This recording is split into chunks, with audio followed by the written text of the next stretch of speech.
You know, there's multiple Sundays a year that are difficult because of the subject matter being decided for you, all right? Christmas, it comes every December. And every December, ministers are like, oh boy, here I go again. I've got to try to wrap up this same story in a new way so that it's impactful, so that it makes sense. And then there's Easter. Everyone's here on Easter. It's like my best chance, and yet it's like, okay, how do I do this? How do I articulate it so that people will get it, so that people will grab onto it? And then there's Mother's Day. And Mother's Day is a little different because it's not like the subject matter is necessarily decided for you in all areas. More so, I mean, here's the deal. I could do any number of things. I could do a character study of any number of the mothers in Scripture. I could turn to Proverbs 31 that describes the wife of noble character. I could talk about parenting in general. There's a lot of different angles I could take. The struggle isn't the subject matter as much as how do I go about this in a way that does it justice?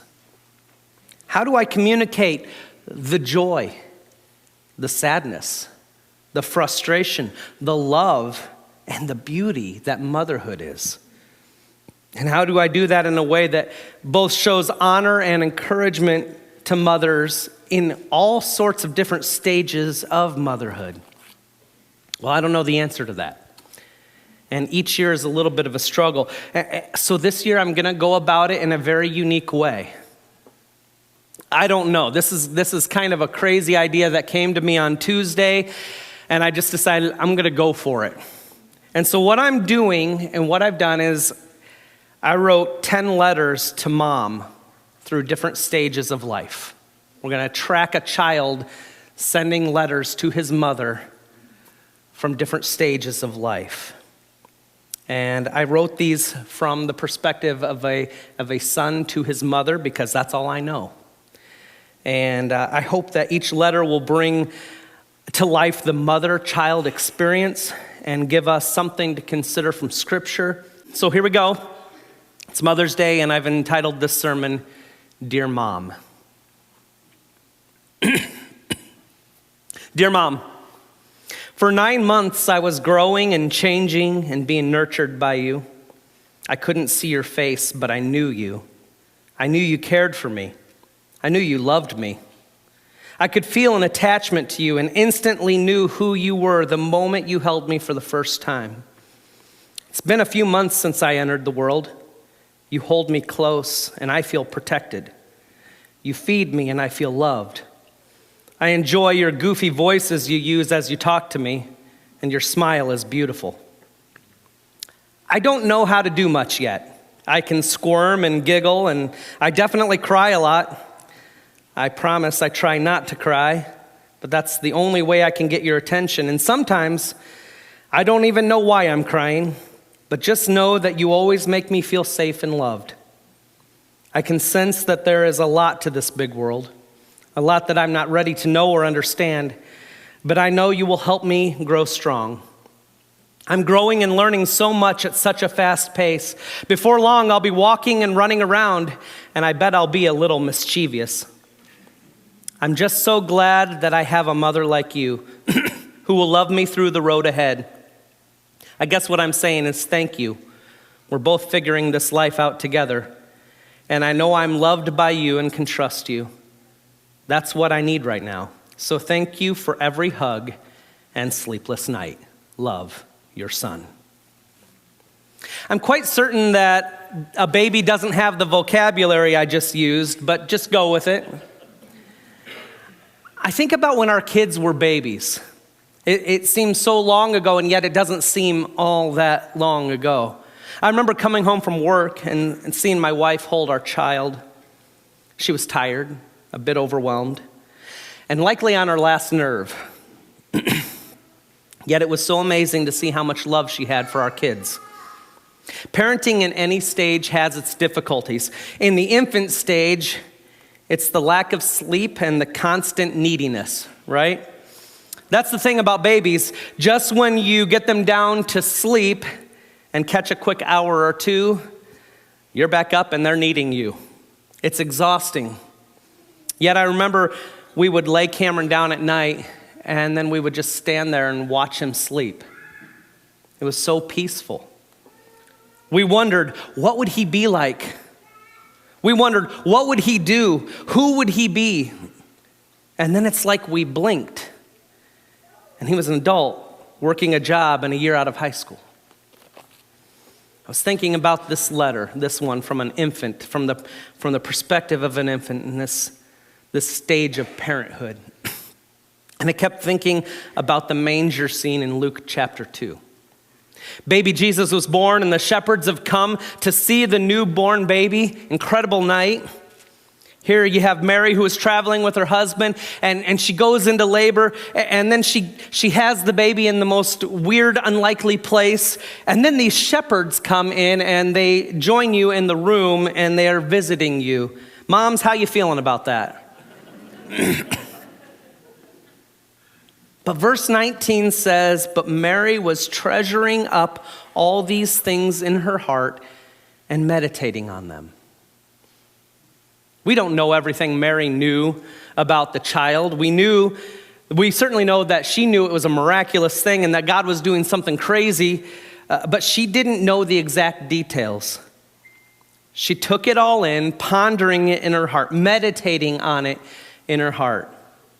Moms, when you hold that child and you're wondering, what will he be like? What will she be like? When you're exhausted and frustrated and overwhelmed, know that your God has a plan for that child. Your God brought that child into the world for purpose, and he is trusting you. You may not understand, but you have the ability to help that child know God's will for his life. Draw strength from him in those times. Trust him in those times. He will lead you and he will sustain you. You will get through that stage. I know it's hard. And let me just say this. You may be overwhelmed, but you're likely doing a much better job than you think you are. Just love, hold, and nurture. Your child is worth it. Next letter. Dear Mom, I'm 3 now. I run around and I play all day. I'm a bit rambunctious, but it sure is fun. I know you're my mom, but I'm not sure why you don't just let me do what I want to do all the time. Sometimes I want to do something and you stop me. Why? I don't understand. One thing I know for certain, I don't need a nap, and bedtime is not my favorite. You should learn from me. I know a lot. The other day I was playing in the park and you sat down on the bench. You looked so tired. Are you not sleeping well? I heard you and Dad talking the other night. You both sounded exasperated. Something about money? I can help if you need it. I've still got $20 from my birthday. You can have it if you need it. Oh, something else that comes to mind I wanted to talk to you about. Last week you made me eat broccoli before I could leave the table. I was pretty mad at you. It wasn't actually that bad, and I know it's supposed to be good for me, but let's work more ice cream into the meal planning, okay? Anyways, I have a lot to teach you yet. Thanks for seeing things my way. Love, your son. The joys of toddlers, right? I could share 1,000 stories, especially when every 2 years we were adding another kid to the mix. And I'm sorry I have to. You probably wouldn't believe it, but our most mischievous toddler was Melanie. I've told people many times, if you want to have a good, hour and a half or so of fun, just go to Dina's Facebook page back in about 2011, 2012. There's some real doozies in there. Melanie was crazy, all right? It was fun, but it was a lot of work. I wrote the letter from the 3-year-old perspective a bit sarcastically, but isn't it true that a 3-year-old thinks they know what they need? But as parents, it's our duty to challenge them and to help them mature. I wrote, I have a lot to teach you yet. Yes, children teach many lessons, but it isn't from a perspective of wisdom. It's out of the perseverance of being in that role and parenting day in and day out that you learn. Proverbs 22:6. Start children off on the way they should go, and even when they are old, they will not turn from it. Parents, there's a lot of ideas out there. There's a lot of books and experts and theories on child rearing. Let me offer you a little advice. However you choose to parent, you both need to be involved, and you need to work at it together, and you need to be on the same page, unified. No parenting book should dictate to you the parenting method if you aren't both on board with it. Your job as parents is to grow them, to mature them, to help them maneuver this world as faithful warriors. You're going to make mistakes as parents. You aren't always going to handle every situation perfectly. Life is going to be full of outside struggles that weigh you down. And this pressure is going to build, and at times it's going to feel unrelenting. But those rascally, conniving little half-humanoids that live in your house need you to stay focused and set the course for their life. So take a deep breath and know that there are battles ahead, but hopefully those battles show your children the love of their Father in heaven and the path forward to Him. Amen? All right, next letter. Dear Mom, can you believe I'm 9 already? Before you know it, I'll be driving you to my baseball games. I won't be afraid to go fast. Speaking of baseball, I know you were happy when I hit that home run the other day, but do you really need to yell so loudly? It's kind of embarrassing. The other day, I got in a fight at school. I don't know why I lost my cool. That kid just really gets on my nerves. Thank you for loving me, even if you did discipline me. I know I wasn't supposed to do what I did. I'll try better next time. Thanks for the advice on how to handle that kid. And thanks for the hug and for not telling Dad that I cried. I've been thinking a lot about some of the stuff I've been learning in church. I can't explain it all yet, but I think God is real. And I think I believe in Him. My Sunday school teacher has been telling me about baptism. Can I talk to you and Dad about that sometimes? I know you were both baptized, and I know we go to church, but I need help understanding what I'm supposed to do, how I'm supposed to think, if I'm supposed to understand this. Oh, don't forget, my uniform needs cleaned for tomorrow's game, and you're up for snacks at this game's week. Thanks, Mom. Love, your son. Sometimes as parents, you feel like all you do is drop your kids off at the next event, clean up after them, feed them, bring snacks for their game, and take them from place to place. And I want to challenge you to embrace it. I'm still in the throes of it myself. Last Sunday, we had the meal after church, the taco dinner, and we had to get out of here pretty quick because we had to drive an hour and a half to a soccer game in the cold, where we sat in the cold and wind and watched another soccer game. But you know what? These days are fleeting. And the most rewarding thing about this stage of parenting is teaching them to trust Jesus. You're teaching them every day, whether you know it or not. Every conversation, every attitude, every situation, whether handled well or whether handled poorly. They're watching and they're learning. I say it all the time, and I won't stop. Your children will follow your lead. What's important to you will be important to them. Model for them what following Christ looks like. In Deuteronomy 11:18 through 19, we see Moses challenging Israel to remain faithful to God. Listen to what he says, Deuteronomy 11:18 through 19. Imprint these words of mine on your hearts and minds. Bind them as a sign on your hands, and let them be a symbol on your foreheads.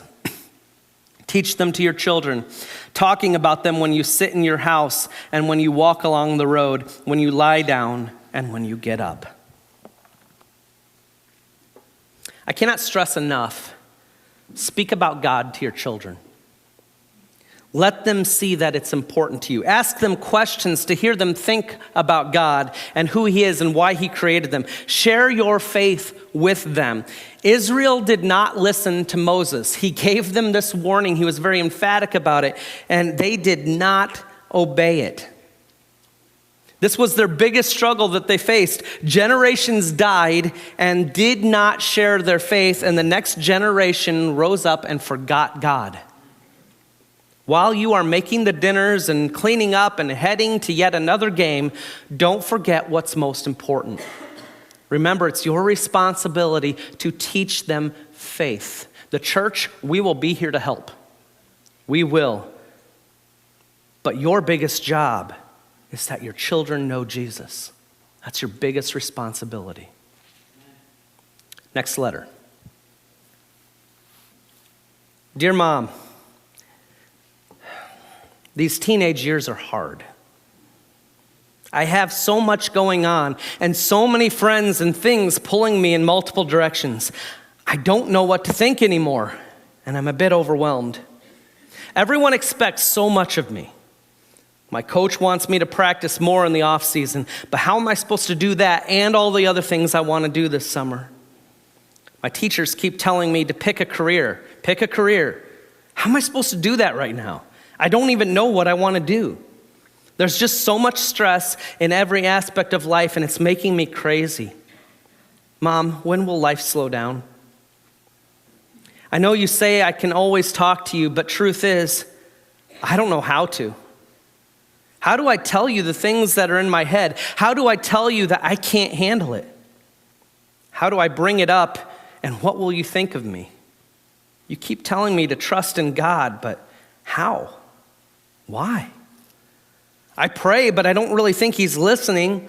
I just feel pressure everywhere. Did you feel like this? Did you struggle? I bet you didn't. You seem to have everything figured out. Well, I guess that's all. Hopefully tomorrow will be easier. Love, your son. And life gets real, doesn't it? The teenage years. Anxiety is probably the word I hear most describing this next generation. There's more potential reasons for the rise in anxiety than I have time to list today. And I'm not going to spend a lot of time diagnosing the why. Let's just be real. The pressure is high, and the kids don't know how to handle it. So what do we do as parents? What do we do about it? Seriously, what's the answer? I don't know if I know. But I think what I'm coming up with is we need to talk about it. We have to talk about it. Parents, I know it's not easy to get them to talk, trust me. But try. I think sometimes we just need to let the steam out, let the pressure that they're under come out. They need to see that we're a safe place. They need to know that you understand. And students, please, students, talk to your parents. I know sometimes my kids are dealing with something, and it hurts me that I can't seem to get them to talk about it. Teenagers, please, let it go. Let your pride go. Don't hold it in. Your parents want to talk with you. We remember what it was like to be a teenager. Proverbs 1, 8-9. Listen, my son, to your father's instruction, and don't reject your mother's teaching, for they will be a garland of favor on your head and pendants around your neck. I want desperately to help my children. I hate when I see the anxiety in their minds. I hate when I know they are struggling and they want to try to tackle it themselves. I appreciate the fight, but I want to be in the fight with them. And I think most parents would agree with me in this. We want to help you learn how to deal with this world. So let us help you. I may not be the wisest person in the world, but I have a desire to help my children, and I will fight for my kids. Here's the deal, teenagers. Life is going to be hard. I will not sugarcoat it. It's going to be filled with all sorts of pressures. Life is also good.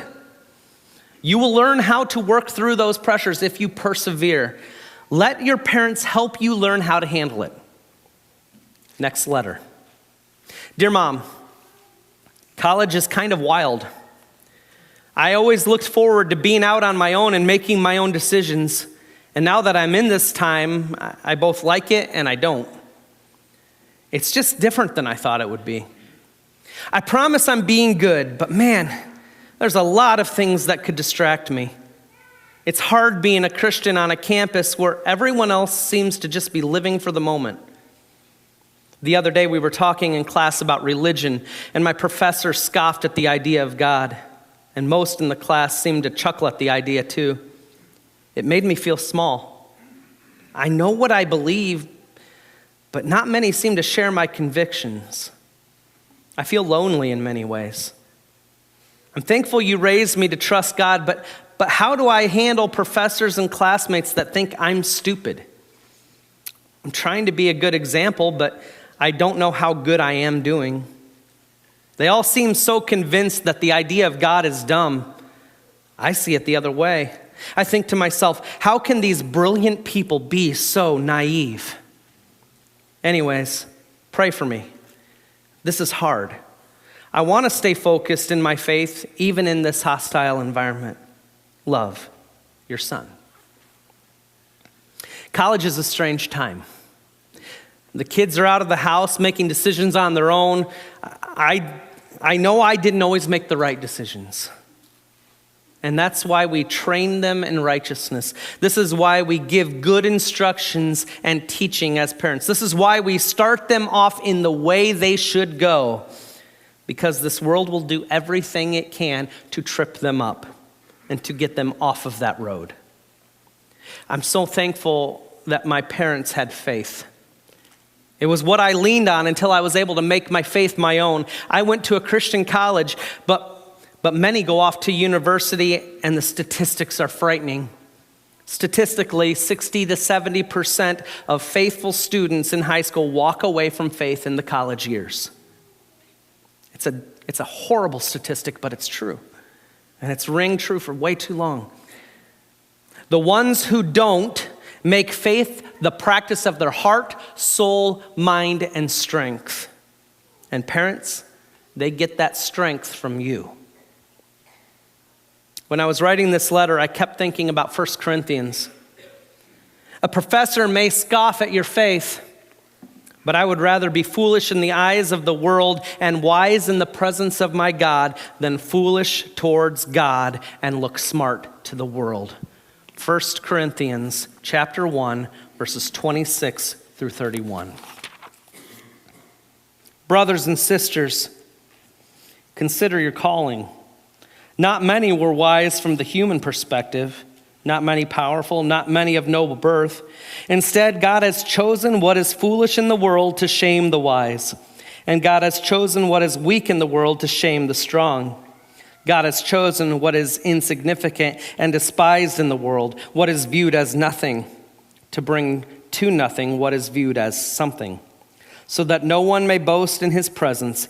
It is from him that you are in Christ Jesus, who became wisdom from God for us, our righteousness, sanctification, and redemption, in order that, as it is written, let the one who boasts boast in the Lord. They may think you're foolish, but you are indeed wise when you trust and follow God. Next letter.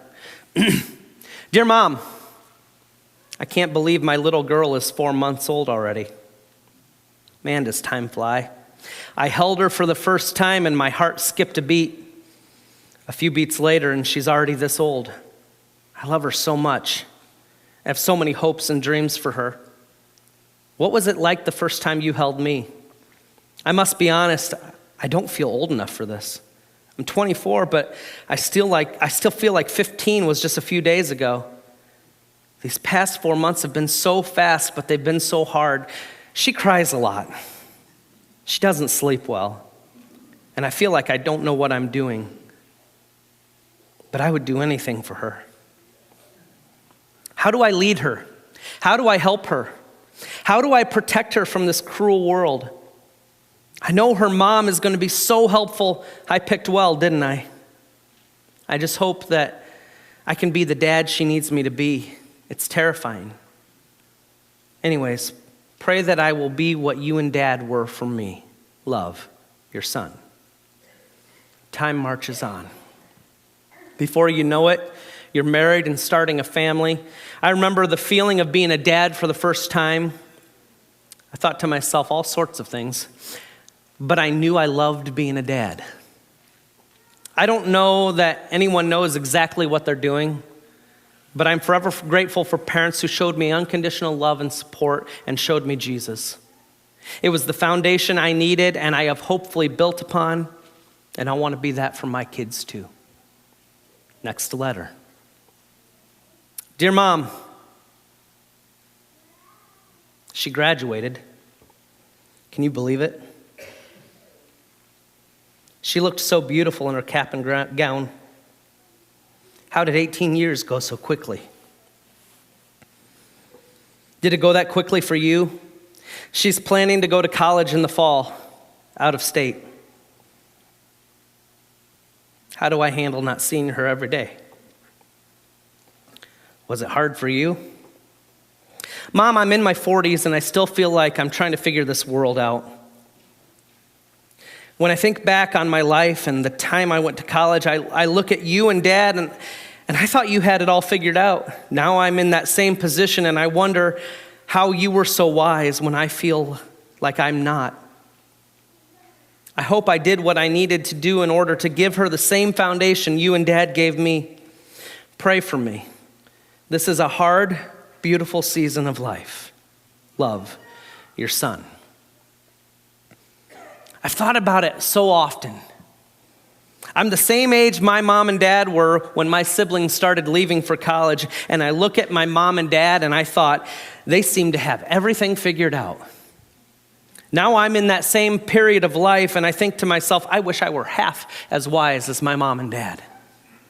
But time marches on. Next letter. Dear Mom, it's been a crazy couple years, hasn't it? I sure miss Dad. Life just isn't the same. I miss you too, and I promise I will come visit soon. It's hard to believe I'm in my 60s. 60 years have passed. I guess what I need you to know is that for 60 years, I've had the greatest mom in the world. What you taught me, how much you loved me, has always been the rock I needed. I think back to my teenage years. They seemed so long ago. I was a bit of a punk, wasn't I? But you loved me. You cared for me. You showed me compassion. You talked me through my broken heart. You gave me a hug that I needed, even if I didn't want it at the time. You cared when it seemed like the world didn't. You were always there. I'm so thankful for you. I'm so thankful that no matter what I went through, I always had a mom who loved me and who showed me the right way to live for God. Now I'm the grandparent of 8 grandkids, and they're receiving the same blessing because of your love being unconditional. Thank you from the bottom of my heart. Thank you just doesn't do it justice. I love you, Mom. See you soon. What do I say about this stage of life? I don't know, because I'm not in that stage. What I do know is that time doesn't slow down, and it won't be long before I am. I've written all these letters from the perspective of a son to his mother, from a son that had faithful parents, because that's all I know. My mom is the one who would be receiving these letters written to. And while some of the situations have been fictitious, there's truth in it. My mom and dad's faith built mine, and I'm forever grateful. Their foundation built my foundation, and I want that foundation to be there for my children. 2 more letters. Dear Mom, how do I do what I'm about to do? How do I say goodbye? I'm not ready for this. To be fair, I don't know that anyone ever is, but why so quick? I just wrote you a note a few months ago and said I would come to visit. I wasn't able to, and now you're gone. I just wish I could call and hear your voice again. Your voice always calmed me. I have so many memories that I'm thankful for. The memories are all I have now. Still, I take hope in this. I will see you again. Thank you, Jesus. I will see you again. Love, your son. This day terrifies me. Not because I have a lack of confidence. I know exactly who my parents are, and I know exactly where they'll be when they die. I have complete confidence in a reunion. It's just the how and the when that terrifies me. What will life be like without Mom? I don't know. I know I'm not ready.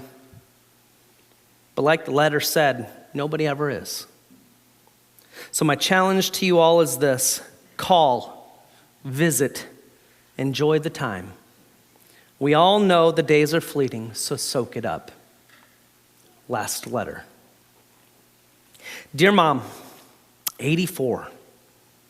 Did you really think I would make it to 84?